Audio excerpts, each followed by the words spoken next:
Você que está acompanhando o Jornal da Record News hoje, nós temos uma informação importante, né, em relação à saúde. Para isso, nós convidamos aqui o médico cardiologista, o Dr. Paulo Vasconcelos, que está aqui conosco hoje nessa edição do Jornal da Record News. Paulo, boa noite, bem-vindo, prazer em conhecê-lo. Muito prazer. Fica à vontade. Paulo, uma questão importante, né, que eu acho que as pessoas gostariam de ouvir, já vi que você é especialista. Qual é a ligação que existe entre a pessoa que tem o diabetes, né, e problemas relacionados, por exemplo, com o coração? Você sabe que isso é um dos maiores problemas de saúde pública, no meu entendimento hoje, é a desinformação. O diabetes, ele acomete todo o corpo. Onde tem artéria, ele vai acometer. E a gente tem artéria no corpo inteiro. Uma das artérias finas que a gente tem são as coronárias. Artéria, só para traduzir, é a mesma coisa que veia. Uma leva o sangue e a outra traz o sangue para o coração. Sei. As coronárias são finas e o diabetes ele causa uma inflamação no endotélio das coronárias. O que é o endotélio? É como se fosse uma capinha que revestisse a parte de dentro dessas artérias. Então aquilo ali fica inflamado o tempo todo. E a pessoa desenvolve doença coronariana, doença nas artérias cerebrais, causa AVC, enfim. Além de doença periférica, amputação, o diabetes é um terror. Agora, tem que tratar. Paulo, o diabetes é aquilo que a gente poderia chamar de uma doença, vamos dizer assim, silenciosa ou não? Ele tem sintoma? Tem sintoma? Tem. Ah, é? Os sintomas são três, basicamente, e é através deles que a gente faz o diagnóstico.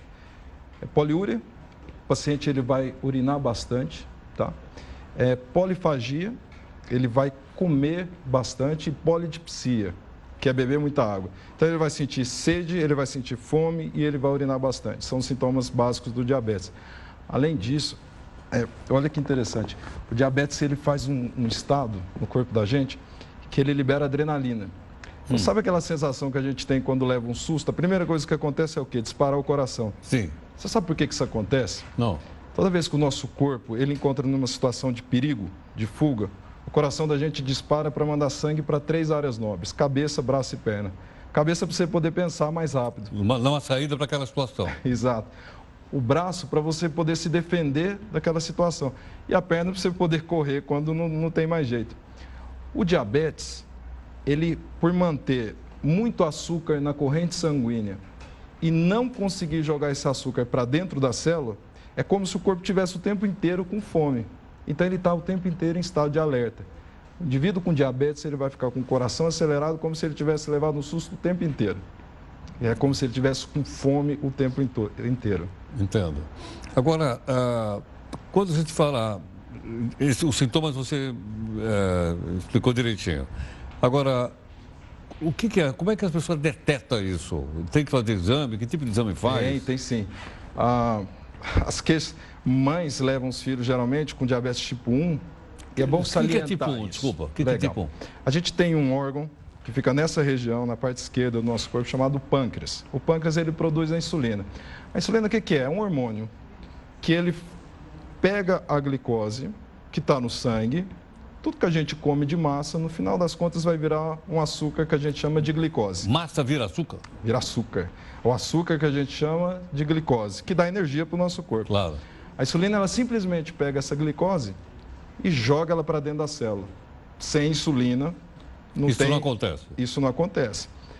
Por isso que eu disse, é como se o corpo tivesse com fome. Por mais que a pessoa coma, ela não consegue jogar energia para dentro das células. Entendo. Porque é a insulina que faz isso. O diabetes tipo 1 é quando o pâncreas, a pessoa já nasce ele não tem aquela produção de insulina. Nasce ou desenvolve, ou perde a insulina ao longo da vida. Esse é o tipo 1? Esse é o tipo 1.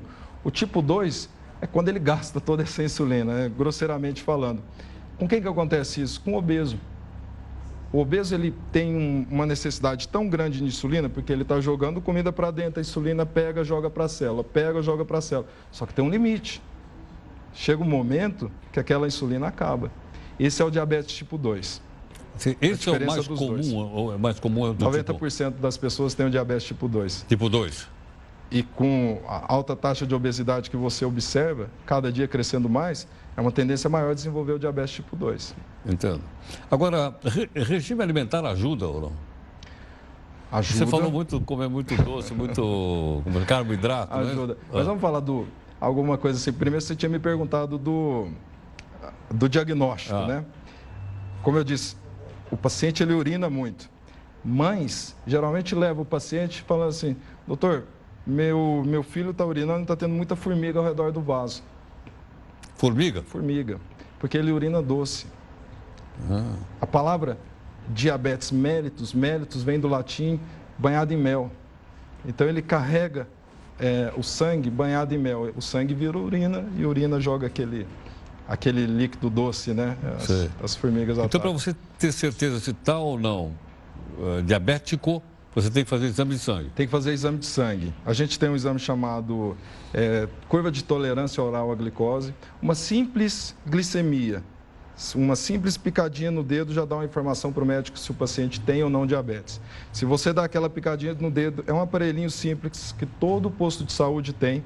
Você vai, coloca no dedo, pega uma gotinha de sangue, se der acima de 200 o nível de açúcar do seu sangue, é confirmado diabetes. Acima de 200? De 200, Tem isso ao acaso, né? Se for em jejum, acima de 126. O diabetes tem cura? Depende. Essa é uma questão um pouco assim, controversa. Existe casos de cura do diabetes mellitus através de cirurgia bariátrica, em que o paciente tinha uma sobrecarga muito grande de peso e ele normalizou o peso dele, isso corrige através da cirurgia bariátrica. Tem caso de cura de diabetes, sim. Mas a maioria das vezes, diabetes é uma doença crônica, que tem controle adequado quando o médico cuida, mas cura definitiva só nesse caso específico que eu te falei. Agora, é possível aumentar, fazer com que, então, o pâncreas produza mais aquele hormônio que você chamou agora há pouquinho? Existem algumas medicações que são secretagogos de insulina. A gente libera mais insulina pelo pâncreas. Mas, sabe, Herói, hoje tem se feito muita pesquisa com célula-tronco. E é uma esperança para nós médicos que essas células-tronco possam voltar a produzir insulina de modo normal como o nosso pâncreas. Entendo. Quando o pâncreas, então, está produzindo pouca ou quase nada de insulina. O pâncreas está estafado, né? Ele já não consegue mais produzir insulina. As pesquisas com célula-tronco vai nesse intuito de produzir mais insulina pelo pâncreas. Agora, quando é que a pessoa tem que tomar a insulina? Ela é aplicável. É aplicável? É aplicável no tecido subcutâneo, na barriga. Na barriga. Né? Exato. Quando o diabetes tipo 1, você não tem insulina. Então, você vai ter que aplicar aquela insulina, isso é indefinido. Constantemente. O diabetes tipo 2, o pâncreas, ele pode até produzir insulina, só que as células na periferia, lá na sua perna, no seu coração, no seu... ele não consegue pegar essa insulina para fazer ela jogar a glicose para dentro. Entendo. Então, existem algumas medicações que a gente toma via oral que facilita esse transporte. Que facilita para a célula fazer com que a insulina pegue a glicose e jogue para dentro da célula. Algumas medicações via oral. Agora, quando a pessoa não tem insulina, aí não tem jeito, tem que aplicar mesmo. Sim. É muito comum no tipo 1. Sim. Agora, quando a pessoa aplica a insulina, aumenta muito a quantidade de insulina, depois ela vai aos pouquinhos batendo, como é que é? Eu acho que de todas as perguntas que você me fez, essa foi a mais importante. Por quê? O diabético ele se preocupa muito com a hiperglicemia, que é a glicose alta. Né? Todo mundo fala, minha glicose está 180, está 200, está 300. Hiperglicemia, ela pode levar a pessoa até um coma, dependendo. Na maioria das vezes não causa isso. Agora, a hipoglicemia mata. Hipoglicemia? Hipoglicemia é quando o açúcar está muito baixo. Muito baixo. Se a sua dose de insulina estiver muito desregulada, quando você coloca aquela insulina no seu corpo, ela vai roubar toda a glicose que você tem no sangue. Isso dá hipoglicemia. Isso mata. Isso mata. É muito comum o paciente chegar em óbito por causa de hipoglicemia. Para os médicos que dão plantão, enfim, pronto-socorro. Quer dizer, é bom que o público saiba disso. Muito. O controle do diabetes através da insulina, até das medicações por via oral, é de extrema importância, porque o excesso disso pode levar à baixa do açúcar, que a gente chama de hipoglicemia. Sim. Isso mata. Sim. Quer dizer, as pessoas precisam ter disciplina, eu suponho, né? Cuidado com a doença, achando que não é nada, mas é uma coisa para ser levada a sério. Os sintomas são insidiosos, né? Eles não vêm de uma vez, não é como um infarto que vem te dar aquela dor no peito e você corre para procurar um médico. Os sintomas de diabetes, não, eles são mais graduais, mais insidiosos, então a pessoa, muitas das vezes, ela não toma devido cuidado, é indisciplinada, mas é uma pergunta de extrema importância. Paulo, muito obrigado pela gentileza. Eu que agradeço. Muito obrigado. Muito obrigado.